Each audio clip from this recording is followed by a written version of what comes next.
ही में 4x4 engine का बख्तर यानी आर्मर्ड व्हीकल बनाया है। इसका नाम रखा गया है क्विक रिएक्शन फाइटिंग व्हीकल। ये तुरंत त्वरित कार्रवाई के लिए होगा। ये इसकी खासियत समझते हैं, ये युद्ध के मैदान में पूरी तरह से गेम चेंजर साबित होने वाला है। एक्चुअली आप देखिएगा, गलवान घाटी जब इंसिडेंस हुआ था आज से 2 साल पहले, तो चाइनीज जो थे सब गलवान में इस तरह के बख्तरबंद गाड़ियां लेके चले आए थे, और इनके बाद आप देखे तो एक झड़प हुई थी जिसमें हमारे कर्नल संतोष बाबू और बहुत सारे जवान हमारे शहीद हो गए थे। तो उसी समय इसकी महसूस की गई थी कमी, तो टाटा ग्रुप ने इसको बनाने के लिए आगे आया था, और टाटा ग्रुप फाइनली बना के लाया अपना क्विक रिएक्शन फाइटिंग व्हीकल। ये इतना भारी भरकम, इतना बड़ा है, 21 फीट इसकी लंबाई है, 8 फीट इसकी चौड़ाई है इस बख्तरबंद गाड़ी की। ये 14 टन वजनी है, एक समझिए तोप के वजन का है, 14 टन, और 2 टन का पेलोड लेके जा सकता है। यानी अपने साथ ये बहुत ज्यादा मात्रा में मतलब पेलोड हथियार को भी साथ में ट्रांसफर कर सकता है। इसमें भारी भरकम इंजन लगाया गया है, 240 एचपी का इंजन लगाया गया है, 6 गियर के साथ है।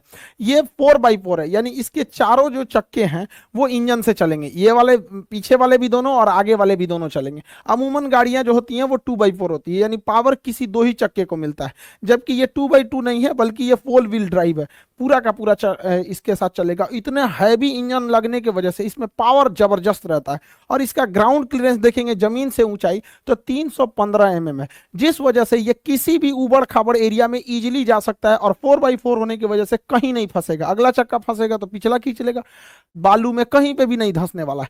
इतना भारी भरकम इंजन की वजह से 14 टन वजनी इस बख्तरबंद गाड़ी को 80 किलोमीटर प्रति घंटा की रफ्तार देता है यह इंजन। बॉर्डर एरिया में सबसे डिफिकल्ट होता है वहां का टेरेन, वहां की जगह है, सड़कें उतनी अच्छी नहीं रहती हैं, युद्ध के एरिया में तो और सड़कें टूट जाती है, तो इस कंडीशन में टायर फटने का और टायर के फंस जाने का बहुत बड़ा समस्या रहता है। इसलिए इसमें अलग टायर यूज किया गया है। रन फ्लैट टायर की खासियत ये होती है कि अगर ये पंचर नहीं हो, मतलब पंचर भी हो गया तो कोई दिक्कत नहीं है, इसका जो साइड चकता नहीं है, और ये पंचर होने के बावजूद भी ये आगे बढ़ते रह सकता है, तो ये उसकी सबसे बड़ी खासियत है। साथ में इसे माइन प्रूफ बनाया गया, दुश्मन के एरिया में एंटी टैंक या माइंस लगा दिए जाते हैं, जिस पर अगर वाहनें चढ़ती हैं तो ब्लास्ट कर जाती हैं, तो ये माइन प्रूफ बनाया गया। इसके नीचे किसी भी एक्सप्लोसिव का असर नहीं पड़ेगा, ब्लास्ट प्रूफ बनाया गया है। आईडी वगैरह ब्लास्ट कर देते हैं, कभी देखते होंगे नक्सल वगैरह रास्ते में गाड़ी उड़ा देते हैं, पुलवामा में जिस तरह का अटैक हुआ था उस तरह के लिए इसको ब्लास्ट होगा तो कोई फर्क ही नहीं पड़ेगा।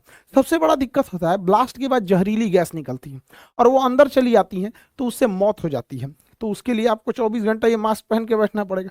इसकी जरूरत नहीं है उसमें, इसे इस तरह से बनाया गया है कि इसके अंदर जहरीली गैस नहीं जा सकती है। यहाँ फिल्टर लगाया गया है, जहरीली गैस को जितना भी हानिकारक होता है उसे फिल्टर करके ही अंदर भेजता है, इसलिए इसे किसी भी तरह का कोई दिक्कत नहीं है। इसे बुलेट प्रूफ बनाया गया है। 90 डिग्री पे जब गोली आती है एकदम सीधा 90 डिग्री पे तो बहुत घातक होती है, तो अगर 90 डिग्री के एंगल पर और महज 10 मीटर से भी अगर इस पे गोली चलाया जाएगा तो इसका मटेरियल इतना हार्ड है कि इस पर कोई फर्क नहीं पड़ेगा। बैलिस्टिक मटेरियल से इसे बनाया गया है, कोई भी गोली वगैरह का ये असर नहीं करता है, और जहां भी होगा ये वापस में खुद से उसको रिकवर कर सकता है, इतना मजबूत बनाया गया। इसकी मजबूती का एक और रीजन क्या है कि इसका जो ये आर्मर्ड ये पिछला हिस्सा है, ये जिसमें सैनिक बैठते हैं, ये सिंगल सीट के मटेरियल से बना, इसमें कहीं ज्वाइंट नहीं मिलेगा आपको, पूरा एक सिंगल सीट से इसे बनाया गया है, तो जो इसे और भी मजबूती प्रदान करता है। अगर इसके अंदर की बात करेंगे फायरिंग पॉइंट्स के, तो अंदर गाड़ी के अंदर रहते हुए इसमें से गन निकाल के फायर किया जा सकता है, और उधर से कोई फायर नहीं कर पाएगा। ये शीशा भी इसका बुलेट प्रूफ है, आगे से भी बुलेट प्रूफ है,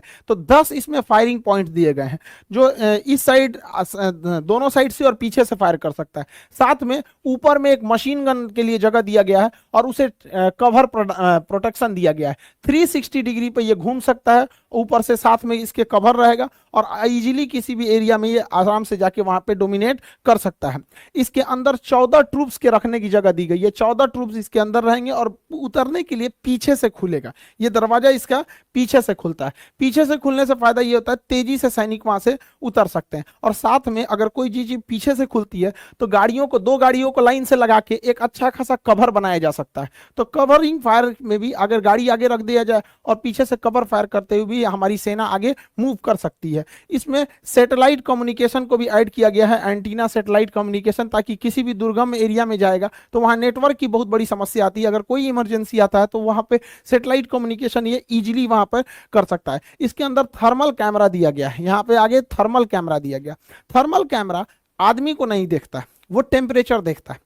जो भी इंसान जिंदा रहता है उसके बॉडी का टेम्परेचर 37 डिग्री सेल्सियस, ये 37 डिग्री उसके आसपास के टेम्परेचर को ये इजीली पकड़ लेगा। तो अगर कोई झाड़ियों के पीछे छुपा है या कोई चादर ओढ़ लिया है तो इसको कोई मतलब नहीं बनता है कि आप चादर ओढ़े हैं कि झाड़ी के पीछे छुपे हैं कि पेड़ पे छुपे हैं। ये तो देखता ही नहीं है इंसान को, ये तो टेम्परेचर बताता है, जहां टेम्परेचर रहेगा वहां पे ये व्हाइट कलर का कर देगा। अब देखिए ये भाई लग रहा है इसको कि झाड़ी के पीछे छुपा है तो बहुत सेफ है, बकलोलवा को नहीं, सबको देखिए ये जंगल में भाग रहा है सब, जैसे नक्सलाइट वगैरह कश्मीर में घुसपैठ जंगल में भाग जाते हैं, इसको लग रहा है पेड़ के पीछे छुपे हैं तो हमको कोई नहीं देखेगा। थर्मल कैमरा है तो इसमें थर्मल कैमरा जो है काफी हेल्प करेगा। साथ में अंधेरे में रात के समय नाइट विजन इसमें फैसिलिटीज दी गई है, ये इजीली नाइट विजन में देख सकता है अंधेरे में कौन कहां पर है और वहां पर जाके ये अपने फायरिंग पॉइंट से उस पर हमला कर सकता है। इसकी प्रोडक्शन भी चालू कर दिया गया है, टाटा ने इसका बहुत बड़े पैमाने पर प्रोडक्शन भी कर रहा है पुणे की फैक्ट्री से। ये बहुत ज्यादा जरूरी था हमारे हर तरह की सेनाओं के लिए। साथ में टाटा ने इसका प्रोडक्शन करके और गलवान घाटी में पहुंचा भी दिया, जहां पर चाइना वाले अपना वो गाड़ी लेके आए थे सब, वहां टाटा ने पहुंचा दिया इसको। इसकी बहुत ज्यादा जरूरत थी। देखिएगा हमारे नक्सल क्षेत्र में वहां पे जो सैनिक जाते हैं या पुलवामा में देखिए ऐसे ट्रक से जा रहे थे लोग, ब्लास्ट करके उड़ा दिया गया, चारों ओर से घेर के अचानक हमला कर देते हैं सब, उसे अम्बुश कहा जाता है टेक्निकल भाषा में। तो अम्बुश में तो एकदम खतरनाक काम आएगा, चारों ओर से घेरो ससुरा, इसको कोई फर्क नहीं पड़ता, बम बारूद कुछ भी मारते रहो, अंदर से इसमें बैठे हैं सब इनके अब्बा लोग, मार के उड़ा देगा सब यहाँ पर। तो ये नक्सल के लिए, काउंटर टेररिज्म के लिए या फिर बॉर्डर पे फॉरवर्ड पोस्ट के लिए ये बहुत ज्यादा जरूरी था। टाटा ने बहुत बेहतरीन काम किया है और साथ में टाटा ने अब इसका एक्सपोर्ट भी चालू कर दिया। यूएन की जो पीस कीपिंग फोर्स अफ्रीका में लगी है उनको भी टाटा ने इसके 2 यूनिट की सप्लाई कर दी है। तो इस सब सेक्टर में प्राइवेट कंपनियों को आने से बहुत बेहतरीन है। और वैसे भी पता है कि टाटा के पास लोहे की तो कोई कमी नहीं है, टाटा का लोहा जहां जाता है वहां अपना धूम मचाता है। वैसे टाटा की तो नॉर्मल गाड़ी भी इन गधों के वो वाली गाड़ी से तो तगड़ा ही रहती है, हालांकि अब इनके लिए बुरा दिन चालू हो गया है। तो डिफेंस सेक्टर में जो प्राइवेट कंपनी आई हैं इनसे काफी ज्यादा फायदा हुआ है। डिफेंस में इसी तरह अडानी डिफेंस भी है, साथ में कल्याणी डिफेंस जो है, कल्याणी ग्रुप ने, उसने भी एक बख्तर बन गाड़ी बनाया है, उसके बारे में भी हम आपको बताएंगे। और अभी जो एनडीए का एग्जाम आ रहा है